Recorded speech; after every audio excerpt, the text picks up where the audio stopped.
रोटी व्यवहार चालेल, बेटी व्यवहार चालेल, का आम्हाला मुली दिल्या नाही तुमच्या? आमच्या कुलवाडी राब कष्ट करून तुमची गुरावासरा करून शेतीबाजी तुमची करून आम्ही राबायचो आणि आमच्या बायकांना शिदो किती द्यायचो तुम्ही? काय द्यायचो? मुठभर नाही. आणि तुमचा आरक्षण आमचं मागताय कशाला?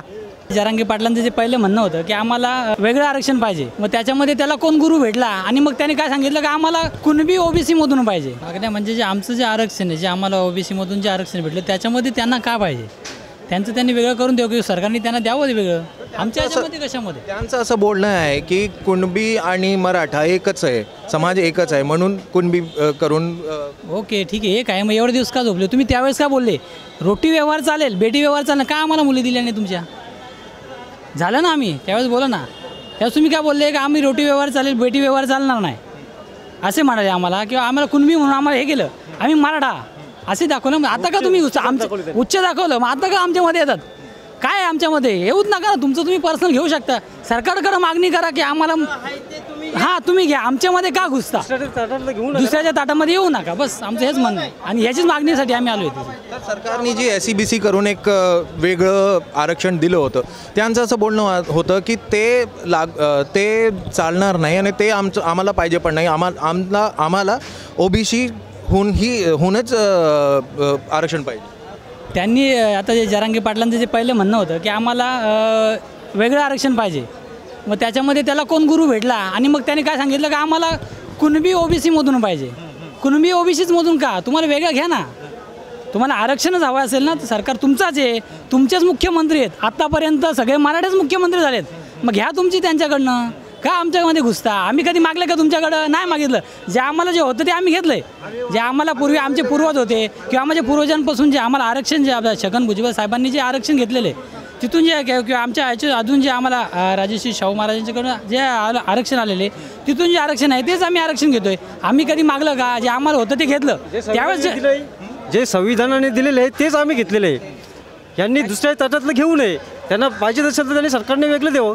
त्यांचं असं बोलणं आहे की पूर्वी मराठ्यांना पण आरक्षण दिलं जाणार होतं, पण त्यांच्या नेत्यांनी असं सांगितलं नाही बाबा, आता आमच्या समाजाला ती गरज नाही आहे, आता नाही आहे. पण आता अशी परिस्थिती आली आहे की जी पूर्वी त्यांच्याकडे जमिनी होता ती वाटून ती एक कमी झाली, ते एक एकड अर्धे एकड झाले. तर त्यांचं पण समाज मागासलेलं झालं आहे आता. तर त्यांना म्हणून आरक्षण पाहिजे. याच्यावर काही आहे? नाही ठीक आहे, तुम्हाला जसं आरक्षण पाहिजे ना, तुम्ही मग त्याबद्दल सरकारकडे मागणी करा की आम्हाला आमचं वेगळं आरक्षण द्या.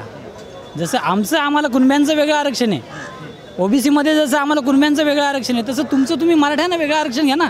कुणब्यांमध्ये काय आहे तर मला ते म्हणणं आहे. माझं ते म्हणणं, कुणब्यांमध्ये तुमचं काय आहे?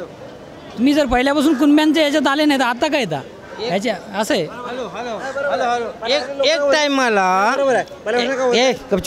एक टायमाला तुम्ही मोठे होतात. माझं उदाहरण बघा, तुम्ही मोठे होतात, तुम्ही मराठी, तुम्ही मोठे होतात. मग कुलब्यांची जागा कुलवेडला दिली. का दिली? तुमच्यात ऐपत नव्हती. आणि कुलवाडी तुमचं रानगाडी होतं. तुमची गुरं सांभाळायची, शेण काढायचं. हे कुणी करायचं? मग तुम्ही घरात तुमच्या बायकांना घेऊन झोपून राहायचं का? हां, मग क्लिअर बोलणारा क्लिअर आणि यूट्यूबला पाठवा. मग तुम्ही झोपून राहायचं आणि आमच्या कुलवाडी राब कष्ट करून तुमची गुरावासरा करून शेतीबाजी तुमची करून आम्ही राबायचो आणि आमच्या बायकांना शिदो किती द्यायचो तुम्ही? काय द्यायचो? मुठभर नाही. जात अशी आलेत ना, अशीच जा का? आणि तुमचं आरक्षण आमचं मागताय कशाला? नाही देऊ शकत. सत्य म्हणजे सत्यच.